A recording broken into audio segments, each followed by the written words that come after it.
Hey everyone, welcome to this 10x development update.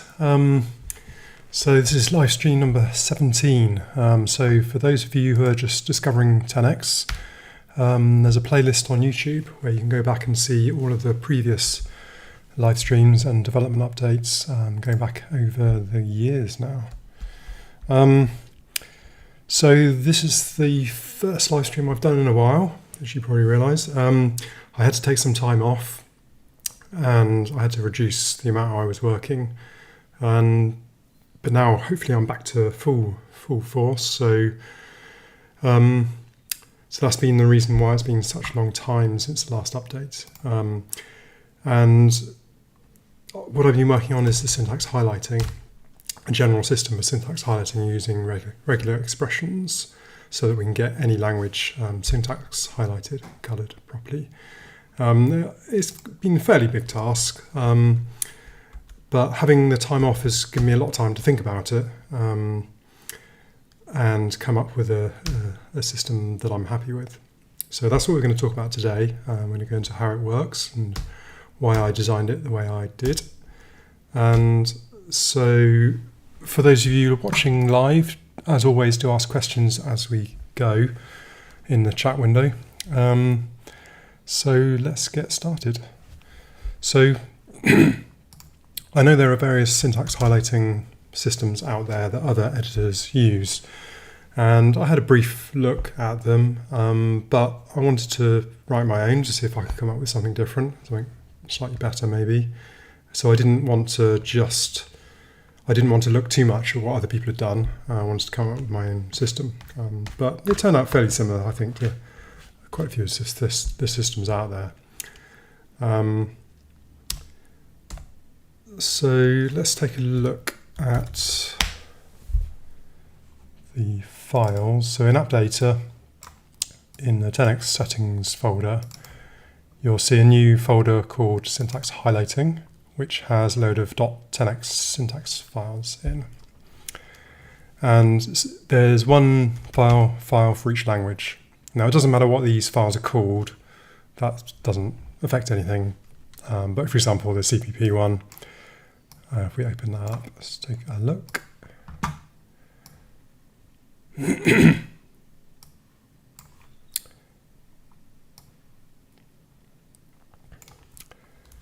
So there are, at the moment, only 3 settings, general settings, before you get to the rules. Obviously, you've got the extensions, so this syntax highlighter will parse all of these extensions. And then we have the block comment start and end. I'll explain about that in a minute. And then obviously we've got all the rules for the different colours of the language. Now, first I should probably explain how this fits in with the previous system. So, as I'm sure you've been aware, those of you watching these live streams, most of my work on 10x has been on the C++ parser, so that we can get autocomplete and go to definition and stuff like that. But obviously it also does the syntax highlighting. So that's obviously a big system which parses C++, takes a lot of time and tries to get it as correct as possible, so it knows about the language. So that's always going to be the best syntax highlighting. You know, we can't really beat that. But obviously I want to support lots of different languages, not just C++, and I don't want to write a full parser for every single language, at least not yet. Maybe one day, but we'll have to see. So as you can see in the folder, lots of languages supported now, from batch files to C#, Golang, HTML, ini files, Java, JSON, Markdown, PHP, Python, Rust, XML, and Zig. So these are all, I've just made a start basically, so we get some syntax highlighting for all of these languages. I'm sure over time we can add more rules as we go and improve them. So hi GGN, question, could you explain your idea about adding custom high language groups that will work across all colour schemes? It's still unclear to me. Hey there, Giuseppe. I'm not sure exactly what you mean by custom highlighting groups. hopefully it will become clearer as I talk about it more, but if I haven't answered your question later, do ask again. But hopefully it'll make more sense as we go on. So yeah, going back to the C++ parser, which obviously does the syntax highlighting, the way it works is first it runs this syntax highlighting, just the general basic regex syntax highlighting, and then over the top of that it overlays the full C++ parser syntax highlighting. So what that means is if you've got, say, a variable which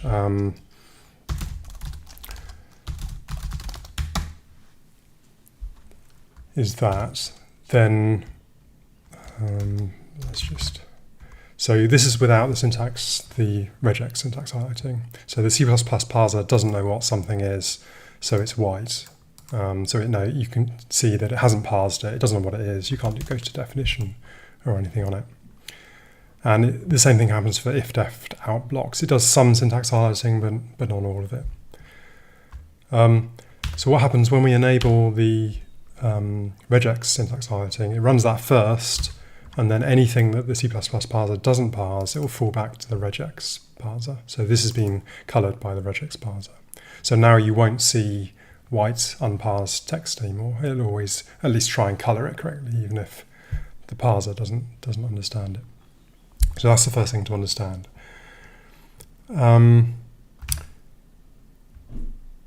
So let's go through some of the rules. This is not going to be a regex lesson. Regex has always been one of those things where I kind of learn it and then totally forget it because I don't use it for years on end, and then I have to relearn it every time I use it. But I've relearned it quite well this time, so we'll see if that sticks. It probably won't. In 6 months I'll probably have forgotten it all again, because it is a bit of a dark art doing regexes. But they are very useful. I mean, I did consider not using regexes, just because I thought there's got to be a simpler way than all these complex regex expressions. But in the end, I couldn't think of a simpler way short of rewriting my own regex language, and I didn't really want to do that. It's not worth it. Regexes aren't so bad that it's worth reinventing them. So I just decided to use them. My other worry with regexes is I thought they'd be too slow, because the difference with the main C++ parser, as you know, it takes a while to parse the entire project and then it's all done. But with the regex syntax highlighting, it will literally just parse each line on a main thread as you edit it. So as you open a new file, it'll parse those lines there and then on the fly. So it's got to be super fast. I'll come on to more about the speed of regexes later. So, okay, let's just look at the first rule. So we got language.comment. Now this corresponds to the color scheme. So Cantiloop color scheme, which is what I'm using. Stick it in there. So you've got language.comment, and in Cantiloop color scheme, it's this color, grey. And so as long as that name matches that name, you're good to go. And you can also actually add your own colors in here and match them up to here. So you can totally customize this. But at the moment, the language dot whatever are just for all languages. So any language that has a comment, you can just set it to this. If you want a special comment for your own language, like say Python, you wanted a different color, you could add a python.comment here, add a color for it, and then add that and say, like that. So you can just customize it for any language you want. Now I've kept, just because I haven't got time to set up every single language, I've kept most of them standard, just using the general language ones.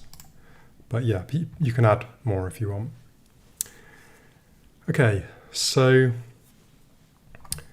I've added a comment now to all these so you can see how you need to format. Oh yeah, one thing I should mention is this file format uses the same format as the general 10x settings. So the settings file, as you've probably seen, is just settings name followed by a colon followed by the value. Now, one thing that people have asked for a few times, and I decided I needed for this, was multi-line values. So I've made it now so that you can separate multiple values with commas on one line, for example, like that, or you can separate them over separate lines without the commas. So, for example, I could change this to be like that instead. And that's really useful for some things, especially like the syntax highlighter here. The thing that I had to change to make that work is now you have to have a blank line between each setting. So this is not going to work anymore because it's going to think these two are values of this setting. So that's something you really need to be careful of. You must have a separate line between each of them. And I know I could have added some braces or something like that. Oops. Like that. But I just think that's unnecessary complexity. I just like the simplicity of that. As long as you remember to add a line, it's very easy to work with.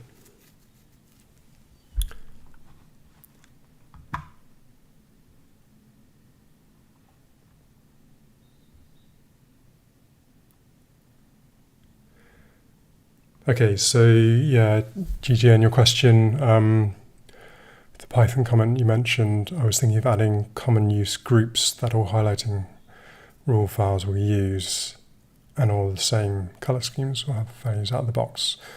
Okay, yeah, so like a general, I guess the way you would do that is have a general syntax highlighting file, which would apply to any language first.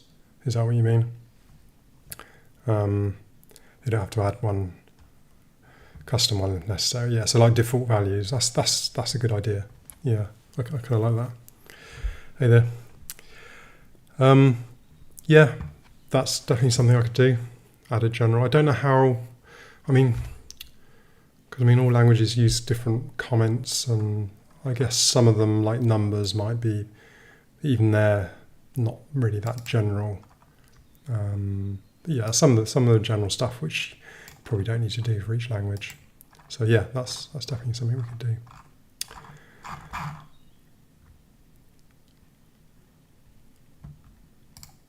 Yeah, just some sensible defaults could definitely be done.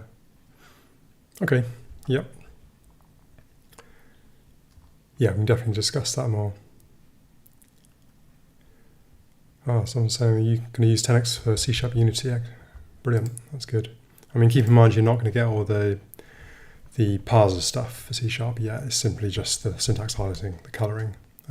But if you're happy with that, then yeah, that'd be great. Let me know how you get on. Okay, so yeah, going back to the format of the file. So the rules, each rule has to be one of these: regex word, word I, text, or text I. And it's just literally everything inside the bracket is the rule. And there's no escapes or anything. So it makes writing regexes much easier. Now the word, let's kind of look at the word one.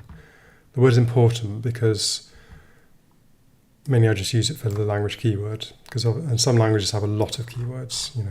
C++ is a good example of that. And if all of these were regexes, like if I did regex /b, I think, for a word, so that will match the word. That will do exactly the same thing, but that's going to be really expensive, having so many regexes. As we'll see when I come on to look at how it actually parses it and how it works, that's quite expensive. So the word thing is an optimization, basically. And it builds up a hash map, basically, of all the words so that it can do a fast match when it parses the line. So whenever you can, do try and use word. It's the fastest one there is. Text is the same, but just not a word. So it will just search the string for this text. And it doesn't have to be just characters. You can search for anything you like in that, and it will just find the first match in the string, whether it's a word or not. So that's word, that's text. Word I and text I are just the case-insensitive versions of it. So that's as complicated as it gets, really. So as I said, it's a really simple system, but it took me ages to come up with such a simple system. I tried lots of different things and in my mind and actually programming it, and none of them worked consistently. But I like this. It's a nice clean format and it's a nice simple way of doing it. So hopefully it makes sense to you. So I'm not going to go through all these regexes. You can have a look at those in your own time. I probably will be changing a few of them. A few of them are... Cause you're never going to get, with just pure regex parsing, you're never going to get perfect parsing, because all it's got is the single line. It's got no context. It doesn't know about types or anything like that. So it's never going to be perfect, but hopefully it'll be good enough, for most cases. And like I said, I'll be probably updating them over time and improving them. Some of them are a bit speculative. I don't know if I'll keep like MP underscore and stuff. That just happens to be what I use for member variables. But yeah. The only other complexity to it is the block comments. Now, as I said, when the regex is parsing, it does it a single line at a time. So all it's got, the only information it's got is that line that it's parsing, and then it tries to guess through regexes what things are and how they should be coloured. Now, obviously, the one thing that doesn't handle is block comments, because you need to know the previous line, basically. So that's the one exception to all these rules where it does use the previous line. So what it does is when it parses an open comment, it will set a flag, so it knows it's in a block comment. So when I ask it to parse the next line, it'll check the previous line, the flag, to say whether it's a block comment. And if it is, it will comment it out, obviously. And it does the same thing for all of the lines. When this line knows it's block comment, it again sets the flag. So this line is block comment until it gets to the end, and then it clears the flag. So that's the only thing that is parsing over multiple lines, or at least just the previous line. And it's a real pain that it needs that, because it'd be so much better just to be able to parse the line without any other context. But that's the way it is. So what this does is, you don't need these. If your language doesn't have that, you can just remove them. But what this does is adds a new rule, a special rule, which is slightly different from all the other rules, which, like I said, sets and clears that flag. So that's why that's needed.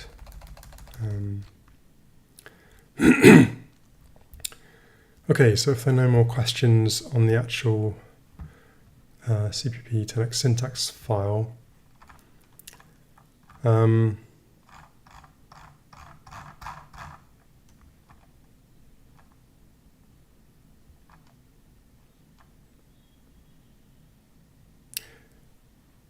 there's one other thing I probably should talk about, and that's groups while we're here. Let's have a look at language function. Yeah, let's see, look at that one. Now,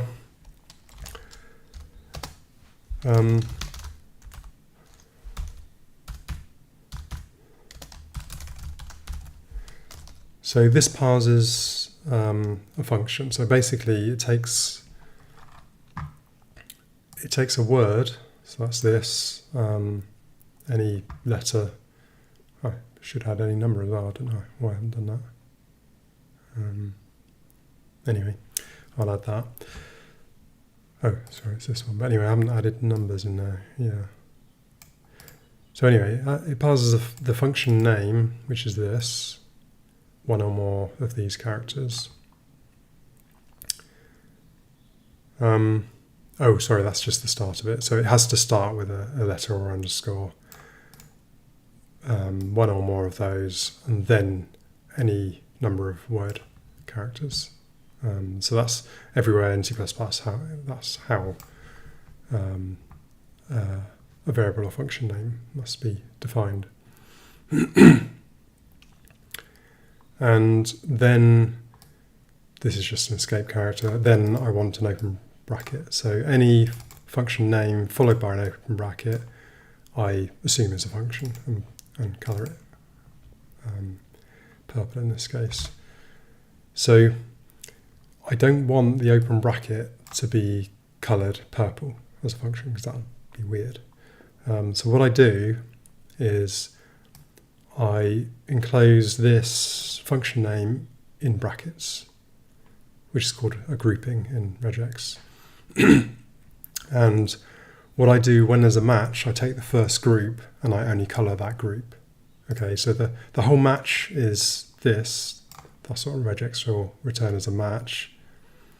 If there's no group, I just colour the whole match as the colour here. But if there is a group, I'll take just the first group. So I don't support multiple groups at the moment. So I'll just take the first group and I'll just colour that and leave the rest of it. So that means you can be a bit more targeted in your regular expressions to tell it exactly what bit you want it to colour of the match. Okay, so question: what is the performance difference between Regex syntax highlighting and the old one? Good question. It's difficult really to compare because the parser is doing so much more. Now, on say an Unreal project, the parser will take like a couple of minutes to parse all files.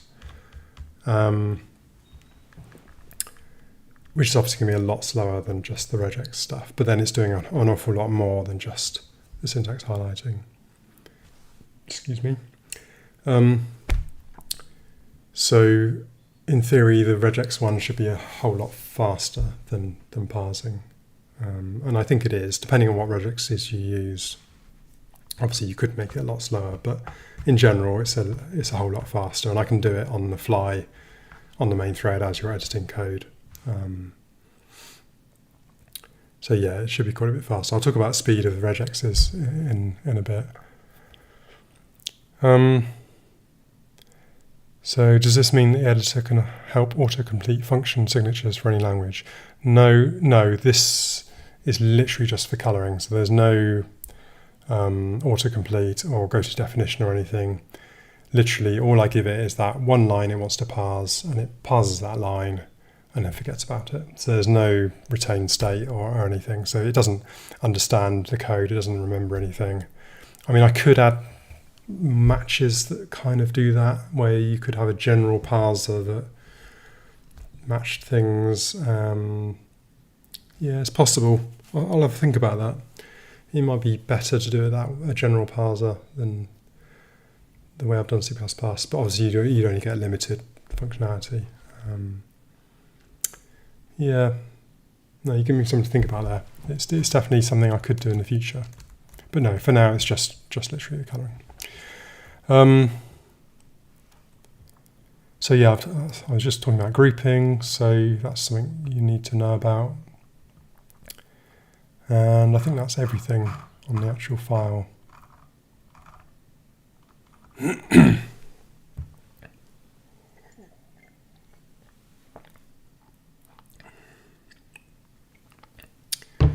Right then, let's look at the code.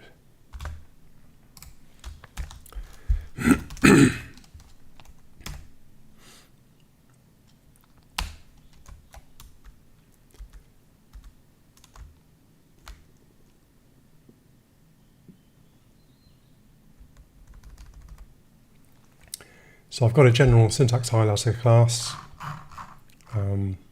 And what this does, it loads in all of the syntax highlighting files in this folder. And then when I want to parse a line, I just ask it to parse a line and it gets the correct language for that file and returns the colours. Very simple. So it's just cool. That's the parse lines function is what does that. So yeah, it's a very basic class. source.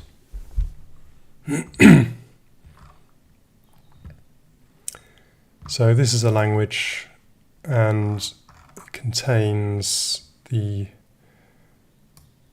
list of settings. So the settings are the things at the top here, not very many, and then the rules, which are the rules down here. And a rule is, obviously has a name, which is the name of the color.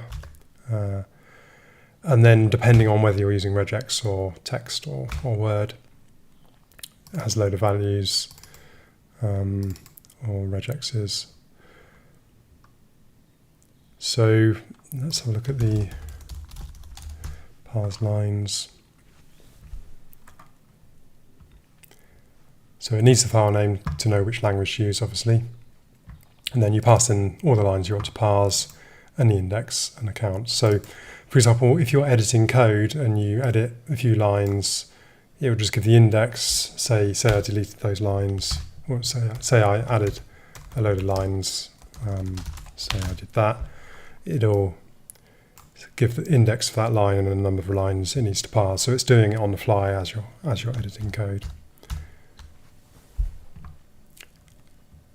And the can extend is if you're changing a block comment, because then it needs to keep on parsing until it finds the close of the block comment. So once it just sets up the default color first, so it resizes the colors. Each line has a list of colors for each character. So it resizes that and just sets default value. And it gets the language to use for that extension. And then for each line you want to parse, it just calls parse line. And this is the can extend thing, which is checking if it's a block comment. It needs to keep parsing until it finds the end block comment. Otherwise it just does the lines that you ask for. So the parse line is down here. This is the block comment flag I was talking about, which needs to be kept up to date. Now, the way the parsing works,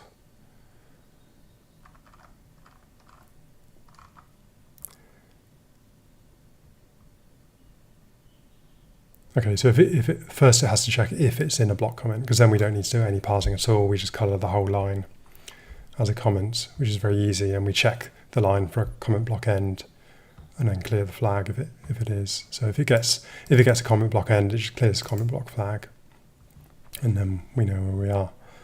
Otherwise it just colours the whole line as a comment. Okay, so if it's not a block comment, then we call update raw matches. Now, let's go back to Notepad.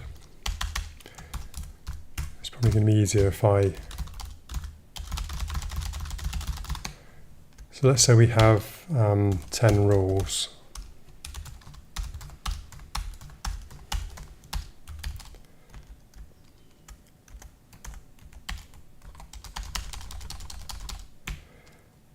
Now, what it does for each rule is it checks each rule against the line. So say we've got a line, some random line like that.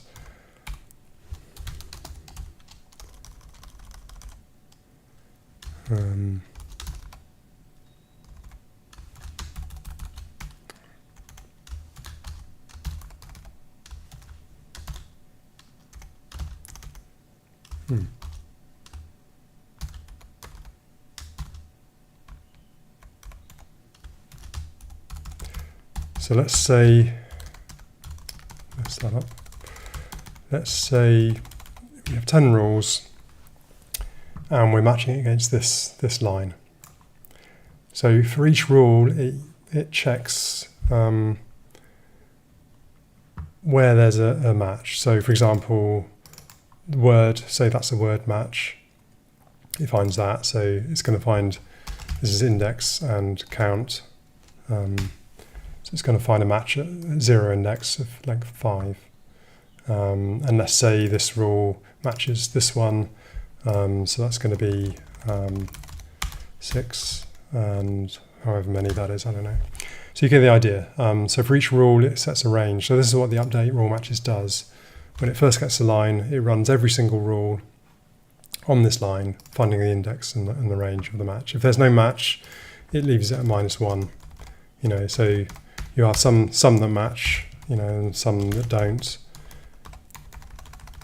And then obviously it just chooses once it's done, run every single rule on the line, and then just chooses the minimum one, which obviously is this one in this case. So let's say that's 0 as well. Let's say another rule matches that. So obviously what it does then, it just colours 0 to 5 as the colour it's set up as. So hang on, let's check. Yeah, so getMatch range is the one that runs whatever rule it is and finds the range, or -1 if there's no match. So after it's done that, like I said, it just finds the minimum one, gets the first matching rule. Now if there are multiple rules that match, so for example this one and this one both match const, let's say, the order matters. So in your syntax highlighting file, the order of these rules does matter. So when you have two rules that match in the same index, it'll choose the first rule it finds. And that can help you if you're trying to match some complex stuff. So it finds this one and colours that.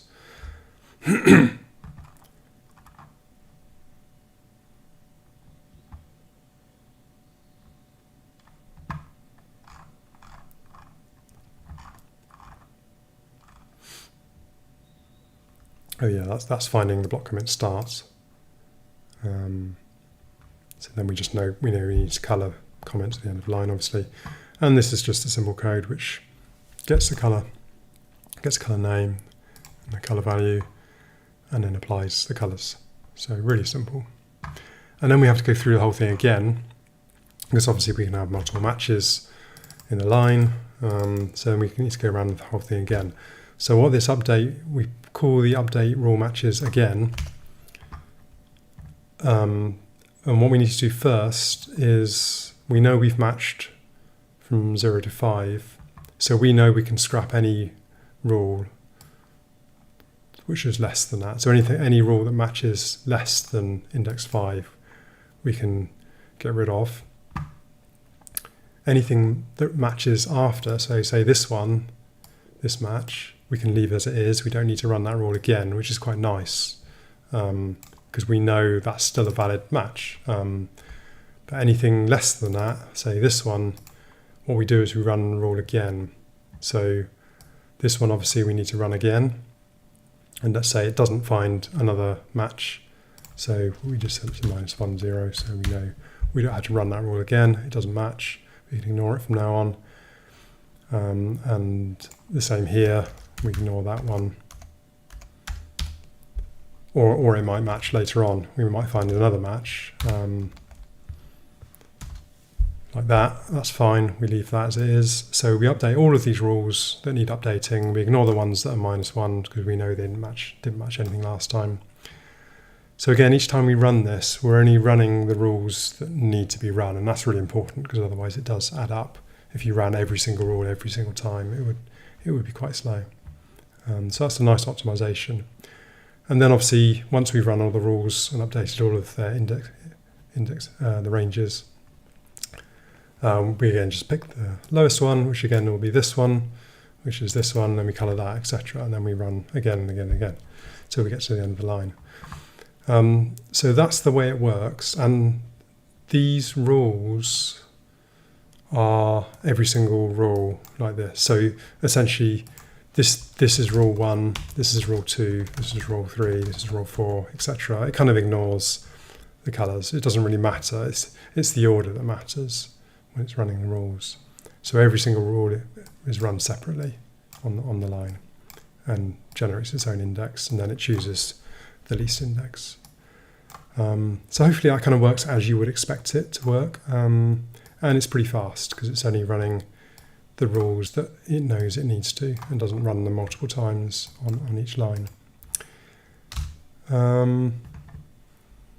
So that's about as complex as that gets.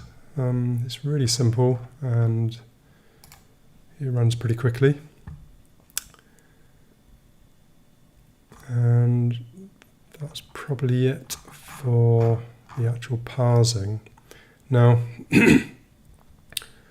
when I first wrote this, I was using STL regexes, and as you probably saw if you're following me on Twitter, I found that they were really slow. I mean, it was taking like, on large files, it was taking about 2 seconds to parse the entire file, which is far too slow. And I thought, sure, I mean, I know regexes can be slow, but surely it doesn't have to be that slow.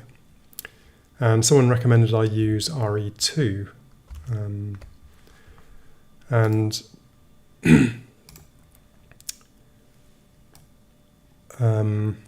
RE2 is a really nice open source free license regex library, and it's very, very fast. It was something like 11 times quicker in release and something like 23, if I remember correctly, in debug. So with STL regexes, debug was just incredibly slow. I mean, it was too slow to use, and I test everything in debug all the time in 10x because it's so fast that even debug is quick. But for regexes, they were incredibly slow. I mean, it was just ridiculous how slow they were. So RE2 is 23 times faster in debug, so it's perfect to use in debug, which is great. And in release, it's 11 times faster. So now it takes, I don't know, a couple hundred milliseconds or something to parse, or probably even less than that. I think it was about 30 milliseconds to parse one of my really big files instead of two seconds. So a whole lot faster. So don't use STL regexes unless you really need to. Now, there's one thing that RE2 doesn't do, and that's backtracing. And what's backtracing? Backtracing is when let's say we match a word, so that matches any one or more letters. Let's make a group of that, and then later on we want to match. So I don't know, you've got some regex in there, and then later on we want to match the same word. And what you can do is do a /1, and that says whatever this evaluated to, match it again here. And the reason you might want to do that is, say you're parsing XML and you've got an element there called elements, and then you obviously got the close brace, the close element, and these two have to match. So you wouldn't want to match it if it was something else. You wouldn't want to match that, but you do want to match that. So you would use, I'm not going to write the regex here, but you would use this group. So say you're going to do that, you would say this group here matches this one. Okay, I will write the regex. I think that should do it. So that will say this group here, I want you to match the same name at the end element. So that's why backtracing can be useful. And STL does do backtracing because it's a proper full regex parser, but the way RE2 works is slightly different and it can't support backtracing. Now, obviously backtracing is not usually used, but I mean, for example, in 10x you can do find in files and you can use regular expressions, and say you're doing find in files and wanting to match some XML, it could be useful to use backtracing. So what I do is I check the expression. If it's got a backtrace element in it, then I'll use the STL regex. Otherwise, I use RE2. So I get the best of both worlds. You know, in almost all cases, it's incredibly fast to match regexes. If you use a backtrace, it'll be slower, but you know, you can kind of accept that in a rare case that you use it. I'll just show you that code while I'm talking about it.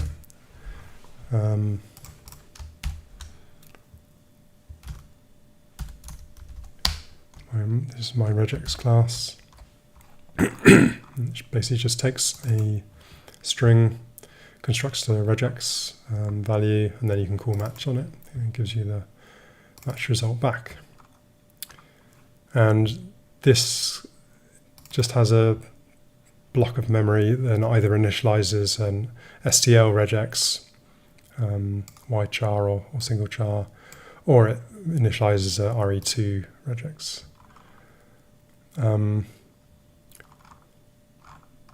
So that's all fairly self-explanatory. I don't really need to talk about that, I don't think.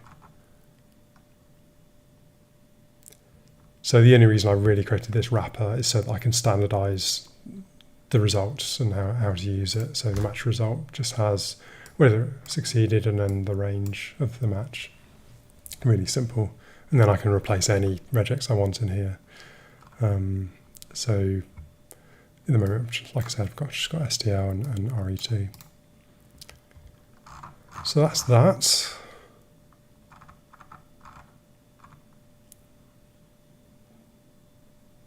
This is just the RE2 match function. And then I just convert the results to my format. So anyway, that's not very interesting.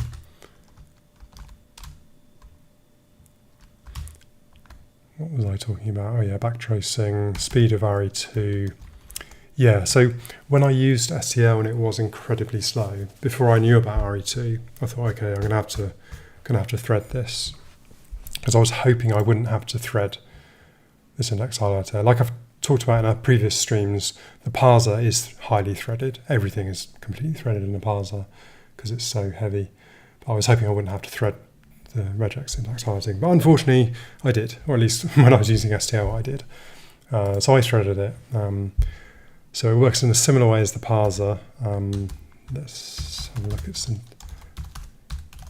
syntax file highlighter file. So what it does is it stores a separate copy of the lines on the parse thread, and then every time you update the file, it sends the update across to the parse thread. The parse thread updates those lines and then reparses it and then sends the result back. So it's fairly simple. It's not too bad. But what I do is, as you're editing code, if you're just editing a few lines, obviously you can do that on the main thread. So I'll just run the parser. Say I was editing these lines, I'll just run the parser on the main thread on those few lines, and that's fine. But if I do something like open a comment block like that, it's got to pass to the end of the file, which could take a long time.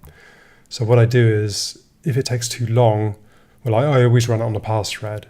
But if I think it's going to take too long, I won't do it on the main thread. I'll just wait for the parse thread to do its thing and then return the result. Now I'm using RE2, it probably doesn't matter quite so much because it's so fast to parse. But there are still cases where it could matter. So you should never ever see a stall from the syntax highlighting. And when you open a new file, even if it does take a second or two to parse a hugely massive file, you won't store the editor. It will just come in when it's done. So I'm glad I threaded it in the end. I think it was the right thing to do. So I'm glad I used STL first and it was so slow. Then I threaded it, and then I used RE2, which is incredibly fast. So now the whole thing is threaded and really fast. So as often happens, I get the best of both worlds because I start off with something slow and then do all the optimizations I can think of, and then end up changing something and making it like 10 times faster. So yeah, that's good.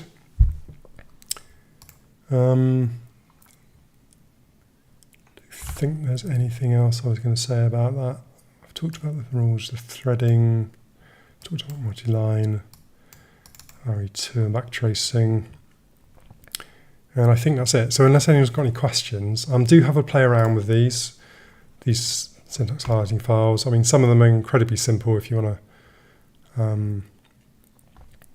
Let's take the actual settings one. So this is syntax highlighting this file. And the other thing I should mention is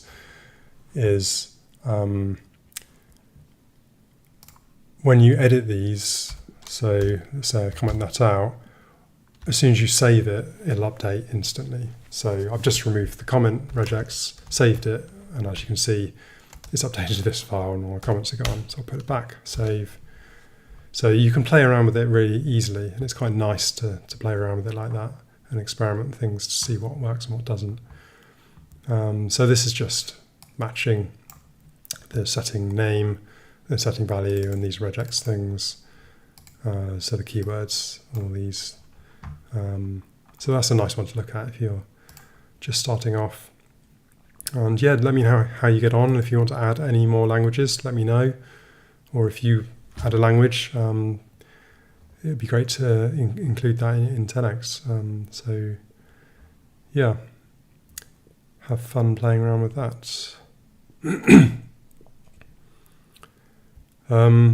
So GGN says this raises the question of how much STD you're using in 10x. Yeah, not a lot at all. The only places are in, obviously, the regular expression I just showed you. Actually, let's do a search for that.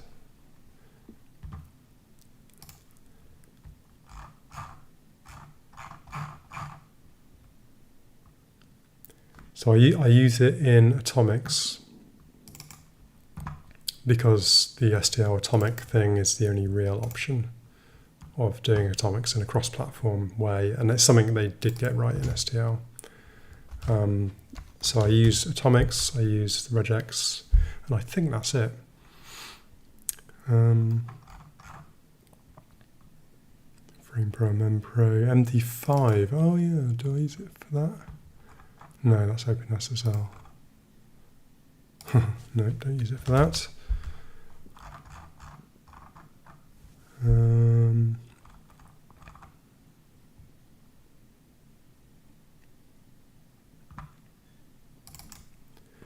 Oh, the text encoding.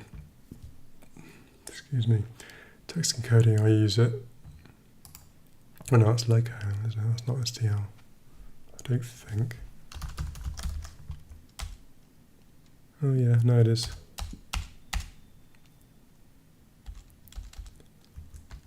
Yeah, so I'm using it for converting UTF-8. Let's just search for STD, that'd be a lot easier. Atomic, expression, text encoder, compression. No, that's ZSTD, sorry, that's not. That's not STL.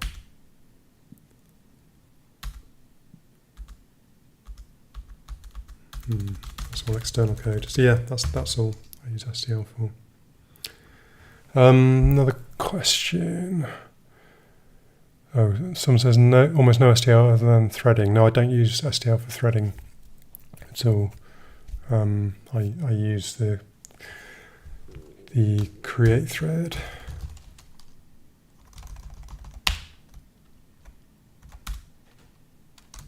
Obviously, you mean atomics. Yeah, I'm using it for atomic threading. The actual thread code, my thread class, I don't use it. Okay, so would it be possible to extend to be able to support rainbow bracket type things? What you mean with the syntax highlighting? I don't think so. Yeah, atomics. Yeah, a few people have asked for the rainbow bracket highlighting, so that when you have multiple, for those you don't know, when you have multiple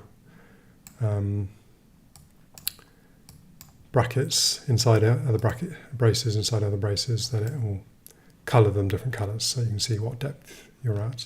Which, yeah, so I can see it being a useful thing. I'm not sure I'd use it, so I think it'd be a bit too noisy, but yeah, it's something I could easily add. I don't think you could add it with the syntax highlighting though, because you don't know what depth it is. I'd have to add some extra stuff to the parsing. The other possible thing might be defining scopes for collapsing code. Yeah, I mean, I'm going to at some point be adding the code collapsing stuff so that you can collapse functions and things. I'll probably use the parser for that though. I don't know if the Regex system would be powerful enough for that, because the parser already knows scope, so it knows open brace and closed brace. So that's probably how I'll do that. So as it's something that quite a few people do ask for, I'll just go through it briefly, because the next thing I'm going to do is a word wrapping, and that requires adding a layer of indirection in the text editor. So in the text editor class, which does all this, I'm going to have a separate copy of the lines, which is the displayed lines. So I've got the lines that you're actually editing, the lines of the file, and then a separate array of lines for what's actually displayed, so that I can then have a single line expanding to multiple lines, so I can do word wrap properly. Once I've made that separation, then I'll be able to do things like collapsing code, because it will just be a trivial thing to do. So we'll have to see how the word wrapping goes. If it goes well, and I can just slot in the code collapsing, then I'll add that. But if it turns into a bigger task, I might have to put it off till a bit later, but we'll see how that goes. So yeah, that comes on to what I'm going to be working on next. As I said, word wrap is the last big feature. So as I keep on saying in these streams, I'm heading for release 1.0, and I need to get that done as soon as possible. I'm doing one last feature, which is the word wrap, and possibly, like I said, the code collapsing, maybe, I don't know. I'm hoping that won't take any more than a couple of weeks at most. It's not a huge feature, I hope. But I'm anticipating lots of horrible bugs coming up from that, so it might take a while to stabilize it. So that's the last big feature I'm going to do before release. So after that, it's just bugs, nothing else, for however long it takes to get it stable enough to do release 1.0.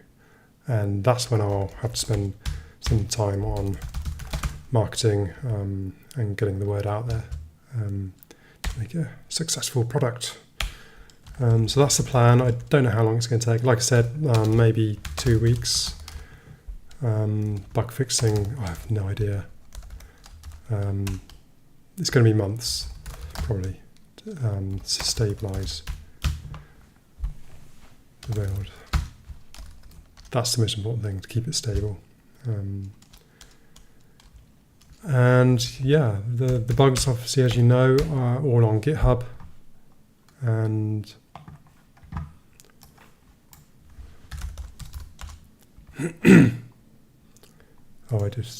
oops. As you've probably seen, I've done a bit of a revamp on the website. Every now and again, I like to do something slightly creative as a break from all the code.